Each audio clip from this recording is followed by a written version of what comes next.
Havells BLDC Plus ஃபேன்கள் புதுமையான தொழில்நுட்பம், ஆச்சரியமூட்டும் designs, energy efficient range. Havells காற்று மாற்றி வீசும்.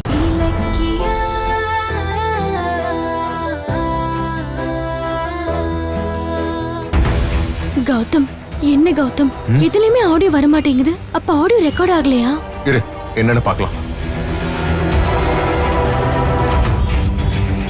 சார், இந்த ஃபுட்டேஜில் ஆடியோவோட வேவ் வரே இல்லை. எனக்கு தெரிஞ்சு நீங்கள் இதை ரெக்கார்ட் பண்ணும்போது ஏதோ ஒரு எரர் ஆகிருக்கணும். இதை ஒன்றும் பண்ண முடியாது சார். இந்தாங்க சார். சார் கொஞ்சம் ட்ரை பண்ணுங்க சார் ப்ளீஸ். மறுபடியும் நாங்க அந்த ஃபுட்டேஜை ரெக்கார்ட் பண்ண முடியாது. இந்த வீடியோவை எடுக்கிறதுக்காக நாங்க ரொம்ப கஷ்டப்பட்டிருக்கோம். எப்படியாவது ஆடியோவை ரெக்கவர் பண்ணி கொடுங்களேன் ப்ளீஸ். மேடம், இதில் ஆடியோ இருக்கிறதுக்கான சான்ஸே இல்லை மேடம். சார் ப்ளீஸ், மெமரி சிப்பை நல்லா சர்வீஸ் பண்ணி பாருங்களேன். Sorry sir, memory card, hard disk எல்லாம் ஓப்பன் பண்ணி பார்க்கறதுக்கான ஃபெசிலிட்டி இங்கே கிடையாது சார். எங்களோட மெயின் சர்வீஸ் சென்டரில் தான் அதை செய்வாங்க. நான் வேணா இந்த சிப்பை அங்கே கொடுத்து செக் பண்ணி பார்க்குறேன். கொடுத்து செக் பண்ணுங்க சார் ப்ளீஸ். செக் பண்ணுறதுக்கு 2 நாள் ஆகும். உங்கள் ஃபோன் நம்பரை கொடுத்துட்டு போங்க, செக் பண்ணிவிட்டு உங்களுக்கு தகவல் சொல்கிறேன். சரி, ஓகே, என் நம்பரை நோட் பண்ணிக்கோங்க. 9824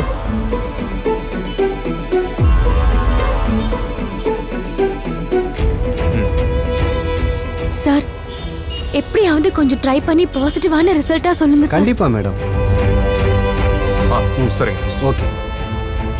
கௌதம், அந்த எஸ்எஸ்கேவும் டாக்டரும் பேசின ஆடியோ கிடைச்சிருமா? கிடைச்சிருங்கிற நம்பிக்கை இருக்கு. பாப்போம், வா போலாம்.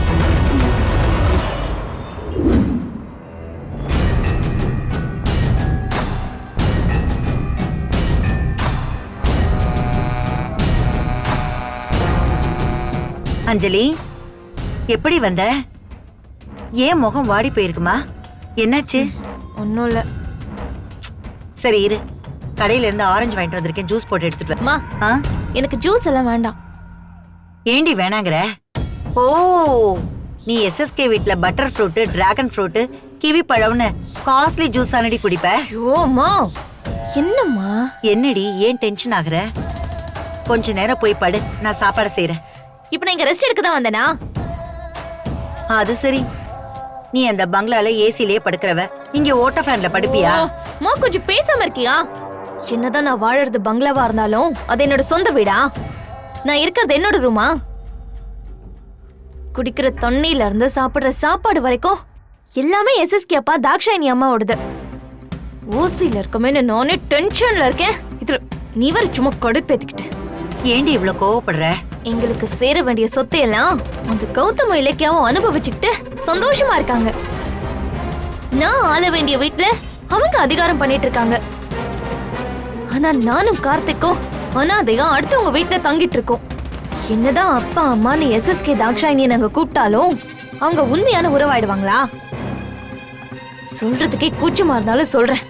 அந்த பங்களால நானும் கார்த்தியும் ஒரே ரூம்ல ஒன்னா இருந்தாலும் சந்தோஷமா இருக்க முடியலமா. படுக்கிற பெட், பெட்ஷீட், டவல் எல்லாமே இன்னொருத்தரோடது.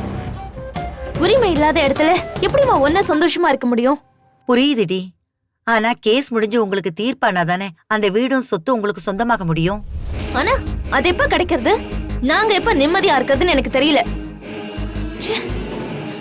எங்க அந்யோன்யமான சந்தோஷத்தை கூட அந்த இலக்கிய கெடுத்துட்டா.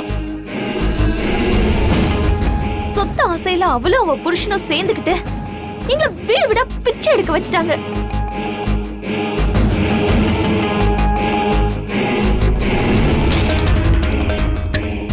எஸ்எஸ்கே அப்பா தாக்ஷாயினி அம்மா கிட்ட சொல்லி கேஸ சீக்கிரமா முடிச்சு சொத்த கௌதம் இலக்கியா கிட்ட இருந்து வாங்கணும்.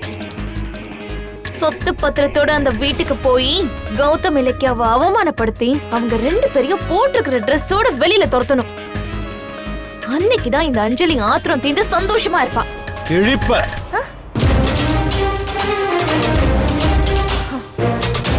உன் கனவு என்னைக்கும் நிறைவேறாது. நீ இப்படியே அவங்கள பழி வாங்குற, இவங்கள காலி பண்றேன்னு பேயா தெரு தெருவா அலைஞ்சுகிட்டு இருக்க வேண்டியதுதான். யோ, எதுக்கே என் பொண்ணு பேய் அது இதுன்னு சொல்ற? ஏன் அந்த வீட்டுல இவளுக்கு உரிமை இல்லையா? உரிமை இருக்கு, ஆனா புத்தி இல்லையே. அது இருந்திருந்தா சொந்த குடும்பத்தை பகைச்சுக்கிட்டு அப்பா லொப்பான்னு ஒரு மூணாந்தர எதிரி வீட்டுல போய் தங்குவாளா? நீங்க எனக்கு ஒரு நல்ல அப்பாவா இருந்திருந்தா நான் ஏன் இன்னொருத்தர போய் அப்பான்னு கூப்பிட போறேன்? இலக்கிய வீட்டை விட்டு துரத்துனப்ப பெத்த மகளுக்காக நீங்க போய் அவகிட்ட சண்டை போட்டிருந்தா அவளும் அவ புருஷனும் எங்களை மதிச்சிருப்பாங்க, சொத்தையும் கொடுத்திருப்பாங்க. நாங்களும் அந்த வீட்ல சந்தோஷமா இருந்திருப்போம். ஆனா நீங்க தான் வித்தியாசமான அப்பாவாச்சே. சொந்த பொண்ண கால்ல போட்டு மிதிப்பீங்க, தங்கச்சி பொண்ண தலையில தூக்கி வச்சு கொண்டாடுவீங்க. சொந்த மருமகனை கடத்திட்டு போய் டார்ச்சர் பண்ணாங்கன்றத மறந்து அவங்களுக்கு போய் சப்போர்ட் பண்றீங்களே, உங்களுக்கு வெக்கமா இல்ல? ஏய், வாழப்போன வீட்லயே திருடி சொந்த புருஷனையே கொல்ல பார்த்துட்டு வெக்கம் மானத்தை பத்தி நீ பேசுறியா? இத பாரு, கார்த்திக்க கடத்தினது கௌதம் இலக்கியா இல்ல, SSK தாட்சாயினின்னு உனக்கு நல்லாவே தெரியும். தெரிஞ்சும் எதுக்கு கௌதம் இலக்கியா மேல பகையாவே சுத்திக்கிட்டு இருக்க? கௌதம் தான் தன் தம்பிக்கு சொத்த தரேன்னு சொல்றாருல. நீ ஒழுங்கு மரியாதையா கார்த்திக்கு புத்தி சொல்லி அவரை சம்மந்தி வீட்டுக்கு அனுப்பி வை. பெத்த பாவத்துக்காக நான் உனக்கு சோறு போடுறேன். நீ போய் பொட்டி படுக்கைய தூக்கிட்டு வா. வந்து இந்த ஓட்ட வீட்டுல தங்க சொல்றீங்களா? இங்க 3 வேளைக்கும் 3 விதமா சாப்பாடு கிடைக்குமா? கேக்குறப்பெல்லாம் டீ, காஃபி, ஜூஸ்னு தருவீங்களா? ஹாலு, ரூம்னு எல்லா இடத்துலயும் ஏசி இருக்கா? ஒரு நாளைக்கு 2 ட்ரெஸ் நான் போட முடியுமா? லக்ஸுரி கார்ல நான் போக முடியுமா? நீங்களே கைக்கும் பத்தாம வாய்க்கும் பத்தாம வாழ்ந்துட்டு இருக்கீங்க. இதுல என்ன வேற பார்ட்னரா சேர கூப்பிடுறீங்களா? இங்க பாருங்க, என்ன ஆனாலும் சரி, கௌதம் இலக்கியா கிட்ட இருந்து சொத்த மீட்டு அந்த வீட்ல நான் ராணி மாதிரி எல்லா வசதியோடையும் வாழதான் போறேன். அத நீங்க வயிறு எறிஞ்சு பார்க்கதான் போறீங்க. மா வரேம்மா. ஏய் நில்லுடி, ஒரு வாய் சாப்பிட்டு போடி. விடு, எனக்கு ஒண்ணு வேண்டாம். போங்க. அஞ்சலி, அஞ்சலி. யோ, ஏயா வந்த பொண்ணு இப்படி சாப்பிட விடாம கூட துரத்துற? இன்னும் எத்தனை நாளைக்கு தான் உன் தங்கச்சி மகளுக்கு சப்போர்ட் பண்ணிக்கிட்டு இந்த வீட்டோட நிம்மதியை கெடுப்ப? ச்சே.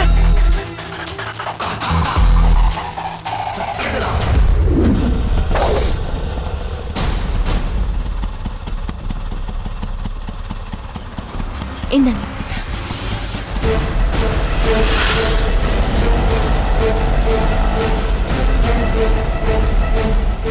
நாகுவோட வைஃப் எங்க போயிருப்பாங்க? வீடு பூட்டி இருக்கே. அவசரமா அவங்கள பார்க்கலான்னு வந்தா இப்படி சொதப்பிடுச்சு. ச்சே.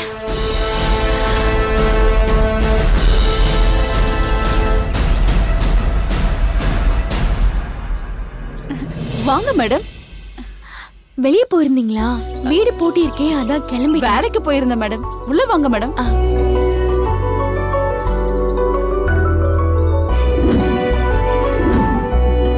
உட்காருங்க. பாப்பா எப்படி இருக்கீங்க? நல்லா இருக்கேன் ஆண்டி. அம்மா என்னாச்சு? திடீர்னு வேலைக்கு போக ஆரம்பிச்சிட்டீங்க? என்ன பண்றது மேடம், சம்பாதிக்கிற மனுஷன் ஜெயிலுக்கு போனதுனால குழந்தை ஆசைப்பட்டதை வாங்கி தரது கூட காசு இல்ல.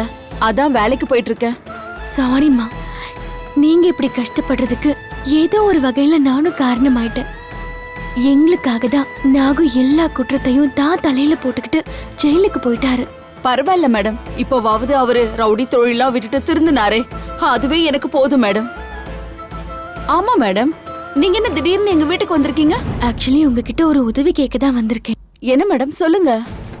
இல்ல, கார்த்திக கடத்தின விஷயத்துல நாகுவோட கூட இருந்தவங்க வேற யாரையாவது உங்களுக்கு தெரியுமா? தீனான்னு ஒருத்தனை தான் தெரியும். ஆனா அவன் தான் SSKக்கு ஆதரவா மாறிட்டான்னு சொன்னீங்களே. இல்ல, அவனை தவிர வேற யாராவது கடத்தல நாகுவோட இருந்தாங்களா? எனக்கு சரியா தெரியாது மேடம். ஏன் எதுக்கு கேக்குறீங்க? இல்ல, சதியில இருந்து கௌதமும் கார்த்திக்கும் தப்பிச்சு வெளியே வந்துட்டாலும் இதுக்கெல்லாம் காரணமான SSK சட்டத்துல இருந்து தப்பிச்சு சுதந்திரமா வெளியே நடமாடிட்டு இருக்காரு. அவர் செஞ்ச குற்றத்தை நிரூபிச்சு அவரை ஜெயில தள்ளுறதுக்கு, அவர் மேல நாங்க பெர்ஜுரி கேஸ் போடுறதுக்கு ட்ரை பண்ணிட்டு இருக்கோம். ஆனா அதுக்கு ஸ்ட்ராங்கான ஆதாரம் வேணும்னு வக்கீல் கேட்டதுனால நாகுவை மீட் பண்ணி அவர் சொன்ன தகவலை வச்சு சிவான ஒரு டாக்டரை தேடி போகணும்.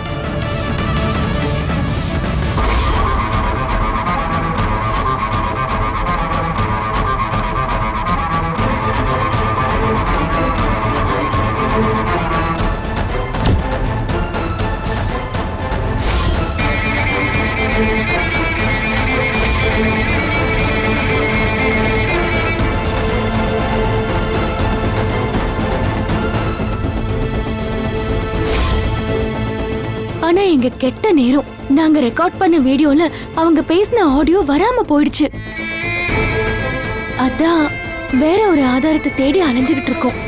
அது விஷயமா தான் உங்ககிட்ட ஏதாவது தகவல் கிடைக்குமான்னு கேட்க வந்தேன். ஸ்ட்ராங்கான ஆதாரம் மட்டும் கிடைச்சு அந்த எஸ்எஸ்கே மெயின் குற்றவாளின்னு மட்டும் நிரூபிக்கப்பட்டா அவருக்கு கண்டிப்பா தண்டனை கிடைக்கும். குற்றத்துக்கு உடந்தையா மட்டும் இருந்த காரணத்துக்காக நாகுவுக்கு இப்ப இருக்கிற தண்டனை கூட குறைஞ்சிடும். கேட்க சந்தோஷமா இருந்தாலும் எனக்கு கார்த்திகை கடத்தின விஷயத்துல வேற எந்த தகவலும் தெரியாது மேடம். ஆதாரம் கிடைக்கலங்கிற கவலையை விட அந்த எஸ்எஸ்கே தப்பிச்சிட்டு வாருங்கிற வேதனை தான் என்ன ரொம்ப டென்ஷன் ஆக்குது. அந்த சிவா டாக்டர் அந்த எஸ்எஸ்கேக்கு எதிரா சொன்ன ஸ்டேட்மெண்ட் மட்டும் எங்க மொபைல்ல அப்படியே ரெக்கார்ட் ஆயிருந்தா இந்நேரம் பெர்ஜுரி கேஸை நாங்க ஃபைல் பண்ணிருக்க முடியும். அந்த எஸ்எஸ்கே கதையும் மொத்தமா முடிஞ்சிருக்கும். ச்சே, எல்லாமே போச்சு. ஒரே ஒரு சாட்சி தான், அது மட்டும் கிடைக்கவே மாட்டேங்குது. ஆண்டி ஆண்டி சாட்சினா என்ன?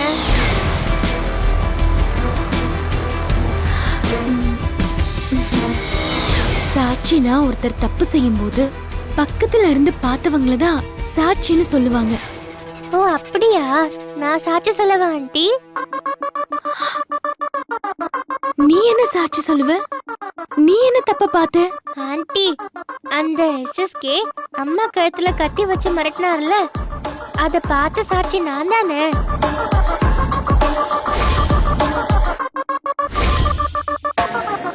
எஸ்எஸ்கே கெட்டவர்னு நான் கோர்ட்ல வந்து சாட்சி சொல்றேன் ஆண்டி. சரி வாங்க ஆண்டி, நம்ம கோர்ட்டுக்கு போலாம்.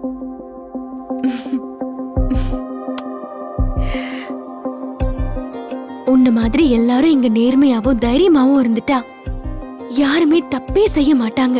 பாவம் என் பொண்ணு அவங்க அப்பாவை நினைச்சு தினம் தினம் 10 தடவையாவது அப்பா எப்ப வருவாருன்னு கேட்டுக்கிட்டே இருக்கா. இவளுக்காகவாது அவர் சீக்கிரமா வரணும். மேடம், எங்களை கொன்னுடுவேன்னு மிரட்டி என் புருஷன் தான் கார்த்திகை கடத்தினாருன்னு அவரை குற்றவாளி ஆக்குன அந்த எஸ்எஸ்கே தப்பவே கூடாது மேடம். என் பொண்ணு நான் கோர்ட்டுக்கு கூட்டிட்டு வந்து சாட்சி சொல்ல வைக்கிறேன். உங்க ஆதங்கம் எனக்கு புரியுதுமா. ஆனா குழந்தையோட சாட்சியெல்லாம் கோர்ட் ஏத்துக்குமான்னு தெரியல. அத பத்தி நான் வக்கீல் கிட்ட பேசிட்டு சொல்றேன். சரி, அப்பாவை நினைச்சு நீ கவலைப்படாத. அப்பா கண்டிப்பா வந்துடுவாரு. என்ன? அப்பா வந்துடுவாரா? சரி ஆண்டி. அவர் வந்ததும் என்ன கடைக்கு கூட்டிட்டு போய் எனக்கு வேணும்ன்றதெல்லாம் வாங்கி தருவாரு. ஜாலி, அப்பா வந்துடுவாரு.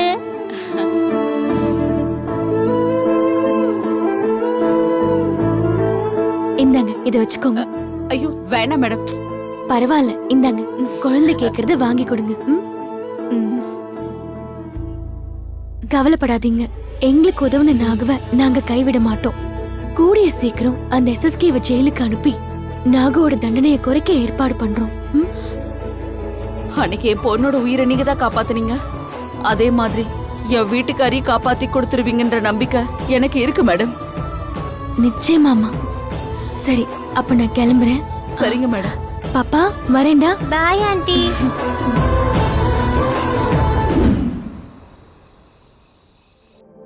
நான் மட்டும் டாக்டரை பார்த்து உஷார் பண்ணலான்னா கௌதம் இலக்கி அவரை மிரட்டி எனக்கு எதிராக கோர்ட்ல சாட்சி சொல்ல வச்சிருப்பாங்க. பைரவி சரியான நேரத்துல போன் பண்ணி விஷயத்த சொன்னாங்க. இல்லனா என்ன ஆயிருக்கும்? இல்ல தாட்சாயணி, நாம இதை இப்படியே விட முடியாது. இதே மாதிரி கௌதம் இலக்கே நமக்கு எதிராக என்ன பண்றாங்கன்னு தினம் தினம் கண்காணிச்சுட்டே இருக்க முடியுமா? 2 பேரும் என்ன குறி வச்சுட்டாங்க. என்ன கம்பி என்ன விடாம அடங்க மாட்டாங்க. நான் இந்த ஆபத்துல இருந்து தப்பிக்கணும்னா ஒரே வழிதான், கௌதம் இலக்கியாவை பெர்ஜுரி கேஸ் போட விடாம தடுக்கிறது தான். அது எப்படி முடியும்? அதான் சாட்சிகளை தேடி பேயா அணைஞ்சுக்கிட்டு இருக்காங்களே. இனியும் அப்படி நடக்காம இருக்கணும்னா கௌதமோட வீட்டுக்கு கார்த்திகை அனுப்பி ஜானகி கிட்ட பேச வைக்கணும்.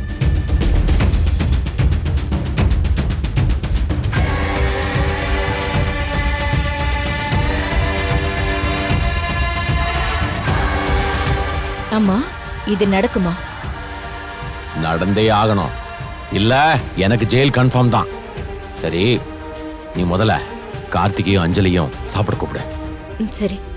கார்த்திக், அஞ்சலி, அம்மா இங்க வாங்க. இது வருமா? வாங்க.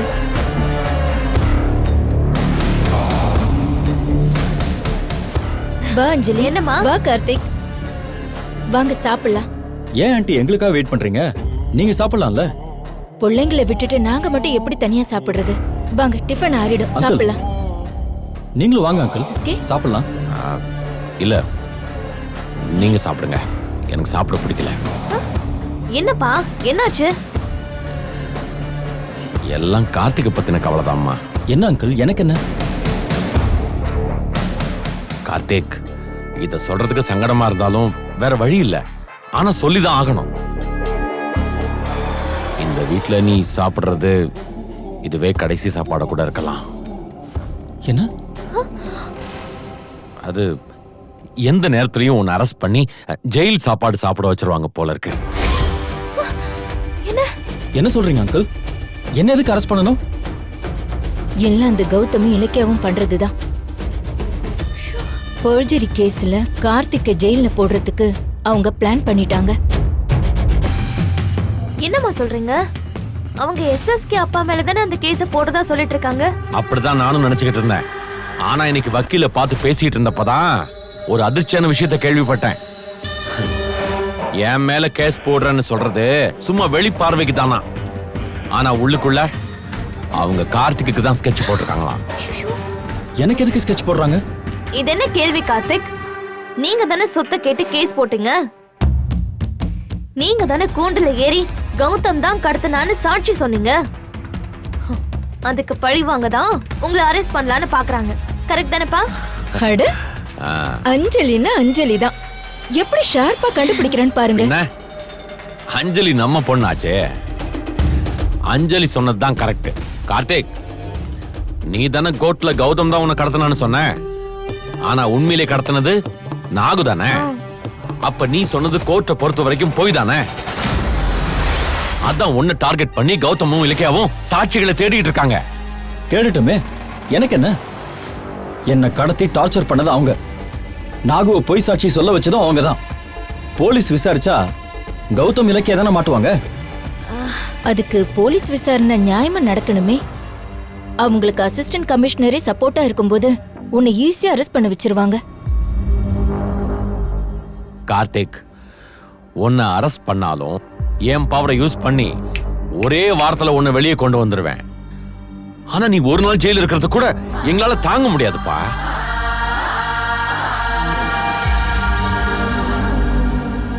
அங்கிள், இப்ப என்ன பண்றது? அதுக்கு தான் நாங்க ஒரு பிளான் வச்சிருக்கோம். நீ நினைச்சா அவங்கள கேஸே போட விடாம தடுக்கலாம். நானா? நான் எப்படி? ஓ, அந்த கௌதம் இலக்கியா கிட்ட போய் கேஸ் போடாதீங்கன்னு என்ன போய் கெஞ்ச சொல்றீங்களா? இல்ல, ஜானகி கிட்ட போய் கேட்க சொல்றோம். அம்மா கிட்டயா? ஆமா கார்த்திக், உங்க அம்மா கிட்ட போய் பெர்ஜுரி கேஸ போட வேணான்னு கௌதம் இலக்கியா கிட்ட சொல்ல சொல்லு. அதுக்கு சான்ஸே இல்ல. என்ன அவமானப்படுத்தி வீட்டை விட்டு துரத்துனவங்க கிட்ட போய் என்ன கெஞ்ச சொல்றீங்களா? நான் அதை மட்டும் பண்ணவே மாட்டேன். அதுக்கு நான் ஜெயிலுக்கே போயிடலாம். பொறுமப்பா, நீ ஜெயிலுக்கு போயிட்டா கௌதமி இலக்கியாவும் ஜெயிச்ச மாதிரி ஆயிடாதா? எப்படி ஜெயிப்பாங்க? நான் தான் எந்த தப்பும் பண்ணலையே. ஆனா அவங்க நீ தப்பு பண்ண மாதிரி பொய் சாட்சி ரெடி பண்ணி நிரூபிச்சிருவாங்களே. அப்புறம் உனக்கு எத்தனை வருஷம் கிடைக்கும்னு யாருக்கும் தெரியாது. ஐயோ, என்னப்பா சொல்றீங்க? ஆமா அஞ்சலி, கார்த்திக்க தண்டிச்சே ஆகணும்னு அவங்க உறுதியா இருக்காங்க. கார்த்திக், இவங்க சொல்றத பார்த்தா எனக்கு பயமா இருக்கு. நீங்க அத்தை கிட்ட போய் பேசி பாருங்களேன். சேச்சே, என்ன பேசுற நீ? என்னாலலாம் முடியாது. புரிஞ்சுக்கோ கார்த்திக், நீ இப்பதான் காணாம போய் திரும்ப வந்திருக்க. அதுக்குள்ள அவளை விட்டுட்டு ஜெயிலுக்கு போயிட்டா பாவம் பா. அஞ்சலி தனியா கிடப்பாளே, அதை யோசிப்பா. ஆமா ஆமா, இனிமே நான் உங்களை விட்டு தனியா இருக்க மாட்டேன். ப்ளீஸ் கார்த்திக், போய் கேஸ் போட வேண்டாம் அத்தை கிட்ட சொல்லுங்க ப்ளீஸ். கார்த்திக், நீ இப்ப கௌரவம் பாக்குறது சரியில்லை. நாம இப்ப கொஞ்சம் பதுங்கிதான் ஆகணும். அப்புறமா கௌதம் இலக்கியாவுக்கு நாம சரியான பதிலடியை கொடுப்போம். நீ அந்த வீட்டுக்கு போறது எங்களுக்கே அசிங்கமா தான் இருக்கு. ஆனா வேற வழி இல்லப்பா. கார்த்திக், யோசிக்காதீங்க கார்த்திக். கௌதம் இலக்கியா பெர்ஜுரி கேஸ போடுறதுக்குள்ள அதை நம்ம தடுத்தாகணும்.